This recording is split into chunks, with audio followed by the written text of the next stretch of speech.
It is official. Harry Kewell is now the manager of Hanoi FC in Vietnam. And I think it is a terrible appointment. Here's why. In his managerial career, he basically got 2 separate teams relegated. Harry Kewell, over the last couple of years, has shown that he's just not cut out for management. His last job was in Japan with Yokohama F Marinos. They are a pretty big team. A lot of that success has to do with Australians, of which Harry Kewell is an exception. Before Harry Kewell came into management at Yokohama, Muscat was there, and before Muscat, it was Postecoglou. So you had 3 Australian managers back to back. What did each manager achieve? Well, with Postecoglou, they won the league, and with Muscat, they won the league again, and then in his second season, they nearly did back-to-back league titles. And then in comes Harry Kewell, and he does nothing good for Yokohama Marinos. Out of the 23 league games that Harry Kewell managed, they only won 8. 23 games and they won 8 league games. That is atrocious. Now, immediately, I reckon there's going to be a few people who are going to be like, oh, but he got them into the Champions League final and everything. Okay, well, let's see how he did. They lost 6-3 in the final on aggregate. The second leg, they lost 5-1. And also, it's probably worth mentioning that on their way to the final, they had to scrape by a lot of these teams. Also, by the way, he didn't manage the full Champions League campaign. We can give him credit, but we can't give him too credit for that. Anyway, back to the reason he actually got sacked, which is the league. From April to May of 2024, Yokohama didn't win a single game. It was a 6-game streak without a single victory. Then, they went ahead and beat Kashiwa Reysol 4-0. And then immediately afterwards lost 3-2 to Kashima and 3-1 to Makita. These are teams that Yokohama should be competing with if they want to win trophies. Then they went ahead and they actually won 2 games back to back. But this isn't the sort of like, oh, we lost 2 games in a row to our title competitors and we're bouncing back sort of victories. No. They scraped by some really poor teams. And then after that, it just completely fell apart. 4 losses in a row, including a 2-1 loss to Avispa Fukuoka. Absolutely humiliating. He got booed off the pitch in nearly every single game. There's this sort of excuse amongst Harry Kewell deniers that he didn't have the right players. However, under Muscat, they came second and they won the title after large parts of their squad had been gutted after the successful days of Ange Postecoglou. The rest of his CV before Yokohama is just appalling. He got sacked after 5 games at Barnet in the National League. 5 games! Only 1 season at Oldham with a pretty terrible record. And then he got sacked at Crawley in 2019 as well. Only 5 wins in 21 that season. Then he took a playoff side in Notts County to the bottom of the table by January and got them relegated out of the Football League for the first time in their history. So he's done it twice now. He took Notts County, who could have got promoted. They were promoter chasing side, got them relegated. And then he got Yokohama Marinos, who were out there winning league titles, made them finish mid-table. And then if you fast forward to how they're doing today, they're probably going to get relegated. Does this sound like Notts County? Because this sounds like what happened at Notts County. And now he's coming to Hanoi. Now, I do have to give him some credit. Kewell isn't completely useless. When he was at Celtic as a coach alongside Ange Postecoglou, he was pretty important developing some players, particularly the Asian players, especially Maeda. And he got a lot of credit for that, and I think he deserves that credit. However, do you think he will have the same luxuries at Hanoi when he's the head manager?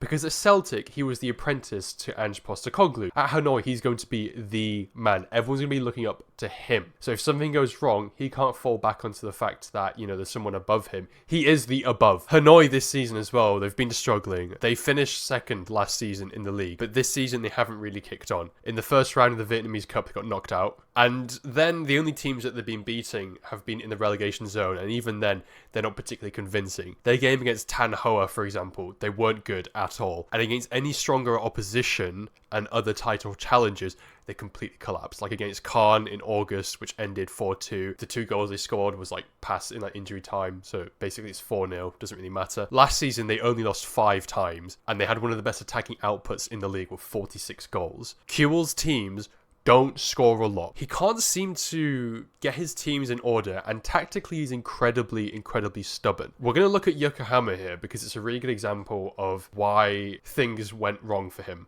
So at Yokohama, he set up with a 4-1-2-3 with 2 attacking midfielders, right, and 1 holding midfielder. And it just never worked, but he never changed it. So in that sort of run where he didn't win a single game, he had the same formation against Tokyo Verde and lost. Same against Avispa Fukuoka and lost. Did the same against Sagan Tosu and lost again. These are against teams that aren't particularly good at them. He should be winning it against Avispa Fukuoka. At the same time, he was constantly rotating these attacking midfielders in every single game. If you've ever watched football, you know that's a terrible idea. Against Fukuoka, he played Uneka and Nam Tae-hee. And then the next game, it was Kota Watanabe and Jun Amano. Nobody knew what was going on. That's why the fans couldn't stand him, because tactically he was inept and way too naive to think that eventually this tactic would click. Just as an example of Harry Kewell being unable to get his team in order, he played against Sagan Tosu with the same formation, and he played Kota Watanabe and Jun Amano. Both players had terrible games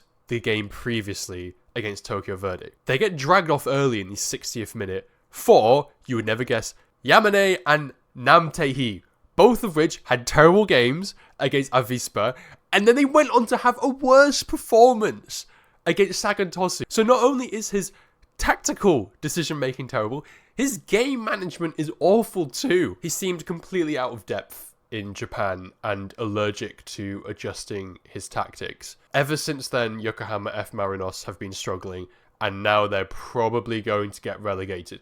I think he's going to really struggle in Vietnam, and I cannot see things going well. I think he mainly got the job because he's a famous name, and that's about it. Maybe they looked at his CV, thought it was terrible, but then saw, Champions League final, and thought that would be enough.